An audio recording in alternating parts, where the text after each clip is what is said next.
Hey guys, welcome back to my channel. আশা করি তোমরা সবাই ভালো আছো। তো আজকে একটা নতুন টপিক নিয়ে তোমাদের সামনে হাজির হতে চলেছি। একটা পূর্ণভূমি, পবিত্র পূর্ণভূমি, পৌরাণিক তথ্যর কিছু অংশ এখানে বিশিষ্ট আছে। ভিডিওটা তোমরা দেখতে থাকো, আশা করি ভালো লাগবে। তো এই ভিডিওর মধ্যে সম্পূর্ণ তথ্য পেয়ে যাবে, ভিডিওটাকে স্কিপ করো না। ভিডিও ভালো লাগলে লাইক করো, ভিডিও সংক্রান্ত কোনো প্রশ্ন থাকলে কমেন্ট করো। এছাড়া আমার চ্যানেলটি এখনও যারা সাবস্ক্রাইব করোনি তারা অবশ্যই আমার চ্যানেলটি সাবস্ক্রাইব করে দিও। তোমাদের এই চ্যানেল সাবস্ক্রাইব করার ফলে আমার নিত্য নতুন ভিডিও করার মোটিভেশনটা আরও বেড়ে যায়। তো গাইস, দেখতে থাকো ভিডিওটার মধ্যে। আর থাম্বনেল দেখে নিশ্চয়ই বুঝতে পেরেছি যে কী কী আকর্ষণীয় জিনিস আছে। তো গাইস, বেশি কথা বাড়াবো না, চলো ভিডিওটা দেখতে থাকো। দেখতে দেখতে কথা হবে, গল্প হবে, এবং ভিডিও দেখতে থাকো। Let's start.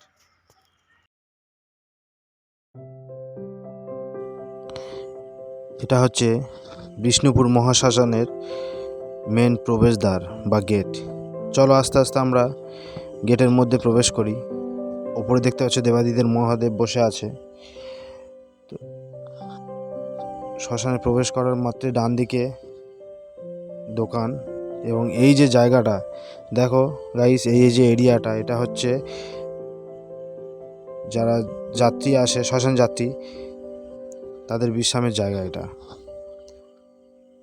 শ্মশান এরিয়াটা খুবই বড়। সামনে ওই যে নীল কালারের যে বাড়িটা, ওটা হচ্ছে ইলেকট্রিক চুল্লি। এখানে ইলেকট্রিক চুল্লিরও ব্যবস্থা আছে। চলো আমরা আস্তে আস্তে ওখানে যাই, গিয়ে তোমাদের পুরোটা দেখাই। আচ্ছা, এই যে দুটো স্তম্ভ দেখতে পাচ্ছ, এখানে মৃতদেহের যে সৎ কাজের যে সৎকর্ম করা হয়। এই ইলেকট্রিক চুল্লির ভিতরে যাওয়া নিষিদ্ধ। ওখানে ভিতরে অলরেডি সব দেহ পোড়াচ্ছে, তো ভিতরে ঢুকতে পারবো না। বাইরে থেকে যতটুকু পারছি দেখাচ্ছি তোমাদের। দেখো ইলেকট্রিক চুল্লি। আর এই ডান দিকে এই যে সাদা ঘরটা দেখতে পাচ্ছি, এটা হচ্ছে টয়লেট। পুরুষ মহিলা উভয় টয়লেট আছে। আচ্ছা, এই যে ঘাটগুলো দেখছো, এগুলো হচ্ছে স্মৃতিস্তম্ভ। মৃত যাত্রীদের যারা সৎ কাজ করেছিল, কিছু কিছু ধনী ফ্যামিলির লোকেরা, তারা স্মৃতিস্তম্ভ করে দিয়ে গেছে। এখানে অনেক স্মৃতিস্তম্ভ আছে, অনেক সমাধি আছে। এইগুলো তার নিদর্শন দেখছো তোমরা ভালো করে। আচ্ছা, এই শ্মশানের কিছু সংক্ষিপ্ত বিবরণ তোমাদেরকে দিই। এই শ্মশানটি হচ্ছে অতি প্রাচীন পৌরাণিক একটি শ্মশান। প্রায় 1000 বছরেরও পুরনো, 1000 বছরের বেশি হবে, আনুমানিক 1000 বছরের থেকেও বেশি পুরনো। এই শ্মশানটি একসময় গঙ্গা নদীর তীরে অবস্থিত ছিল। গঙ্গার যে ভগীরথের যে গঙ্গা আনয়ন যে কাব্যগ্রন্থ, এই শ্মশান তার সাক্ষী। তো এখানে গঙ্গাটা এখন ছোট হয়ে গিয়ে সংস্কারের অভাবে এখন নোংরা হয়ে গেছে। গঙ্গাটা দেখাচ্ছি, এখানে লোক স্নান করে, এই জল নিয়ে পুজো আর্চা সব কিছু করা হয়।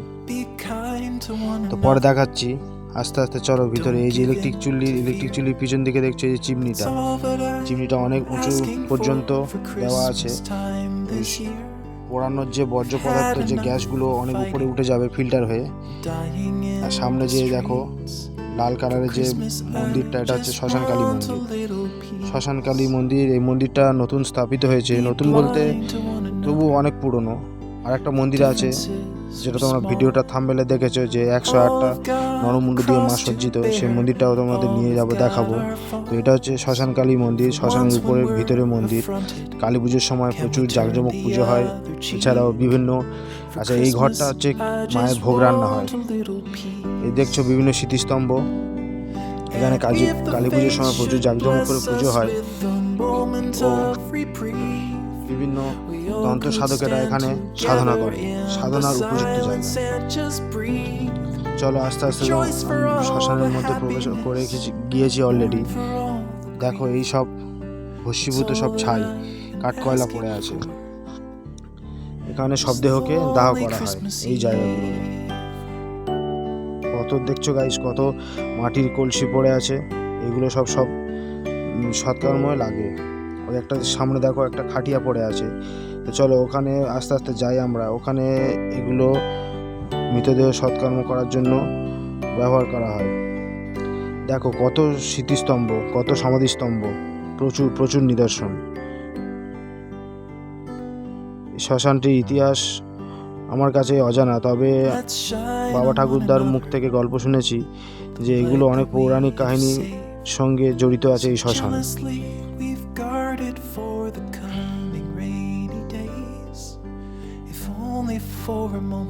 ওই দেখতে পাচ্ছ, ওটা হচ্ছে গঙ্গা, মেন গঙ্গা। এখন কালক্রমে বন্ধ হয়ে গিয়েছে, সংস্কারের ফলে ছোট হয়ে গিয়েছে, গিয়ে পুকুরে রূপ নিয়েছে। এটা হচ্ছে মেন গঙ্গা। ভগীরথের যে গঙ্গানয়ন যে গল্প তোমরা নিশ্চয়ই জানো কম বেশি সবাই, তো তার এটাই নিদর্শন।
লাগিয়ে এখান থেকে লোক জল নিয়ে যায়, গিয়ে পূজা অনুষ্ঠানে যে জল ব্যবহার করা হয় গঙ্গা জল এখান থেকেই নিয়ে যাওয়া হয়। চলো আস্তে আস্তে উঠে যাই, গিয়ে আমরা আর অন্য নিদর্শনগুলো দেখাতে থাকি তোমাদেরকে।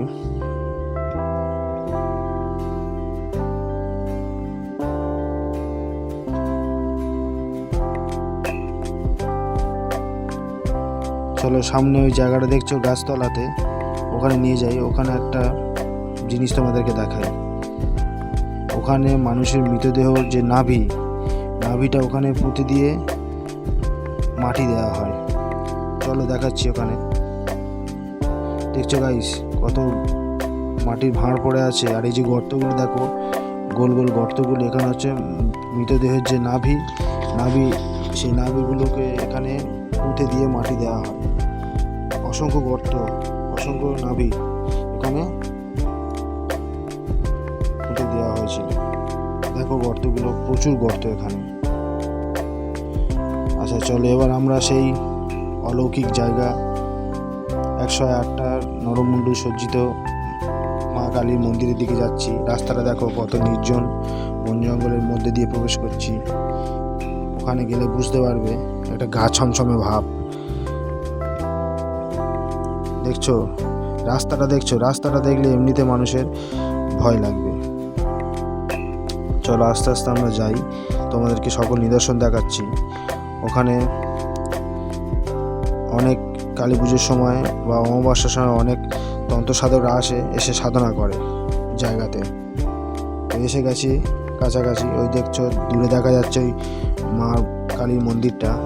ওখানে মা 108টা নরমুণ্ডু দিয়ে সজ্জিত করা আছে। তো চলো সেখানে গিয়ে তার নিদর্শনটা দেখাচ্ছি। এই মন্দিরটার বয়স কত বছর কেউ বলতে পারে না। এখানে যে নদী বয়ে গেছিলো, নদীর তীরে আগেকার মুনি ঋষিরা শোনা গল্প যে মন্দিরটা নাকি তৈরি করেছিল। মন্দিরটা এখন অন্য রূপে হয়ে আছে, কিন্তু মন্দিরটা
আর এই যে জায়গাটা দেখাচ্ছি তোমাদের ভালো করে দেখো, এই জায়গাটা হচ্ছে ছোট ছোট সব গোপাল ঠাকুর দিয়ে গেছে, যাদের মনস্কামনা পূরণ হয়ে গেছে, মানত ছিল, মানতটা পূরণ করে গেছে।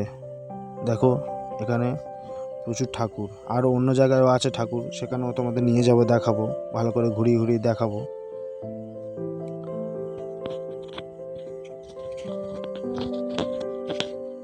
ভাবা যায় গাইস, এই পুণ্যভূমিটা পৌরাণিক কাহিনীর সাক্ষী।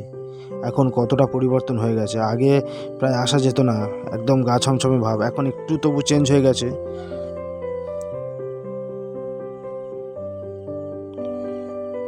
চলো এবার আস্তে আস্তে মন্দির থেকে বেরিয়ে গিয়ে তোমাদের আরও অন্য দুটো ঠাকুর ঘর আছে, সেখানেও লোক মানত করে ঠাকুর দিয়ে যায়, তো সেই ঘর দুটো তোমাদেরকে দেখাই চলো।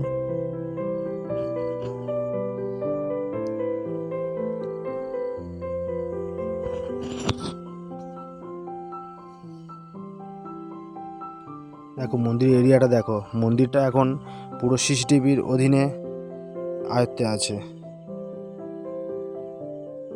সেই একটা ঠাকুর ঘর, এখানেও লোক মানত চুকাতে ঠাকুরগুলো দিয়ে যায়। দেখো এখানেও অনেক ঠাকুর আছে, ভালো করে লক্ষ্য করো, যার যে মানত, যেমন মানত সেরকমভাবে পুজো দিয়ে যায়।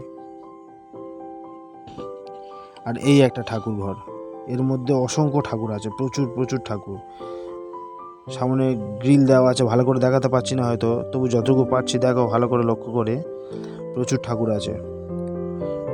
ভক্তদের মনস্কামনা পূরণ নিশ্চয়ই হয়, না তো এত ঠাকুর কিভাবে আসে। তোমরা এসো, কারণ মনস্কামনা থাকলে এখানে মানত করে যেতে পারো, আশা করি মা তোমাদের খালি হাতে ফেরাবেন না।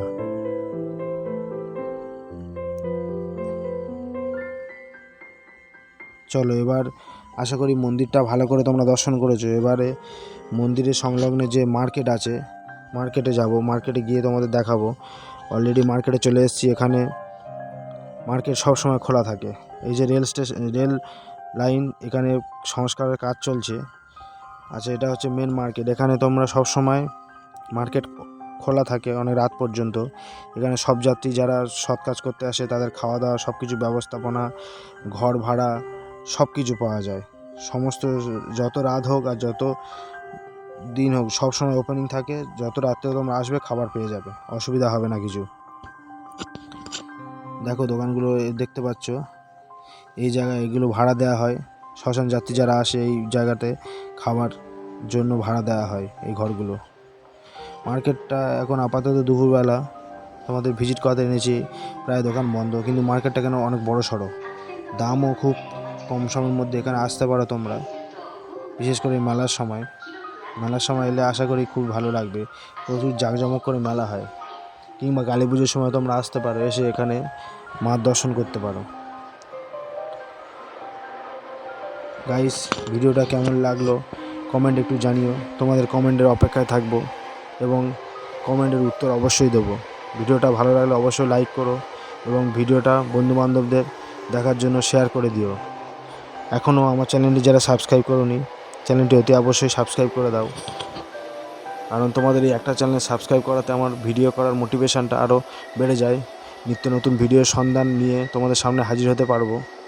তো গাইস, ভিডিওর মধ্যে যদি কোনো ভুল ত্রুটি হয় একটু ক্ষমা করে দিও, কারণ ভুল ত্রুটি সবার হতে পারে।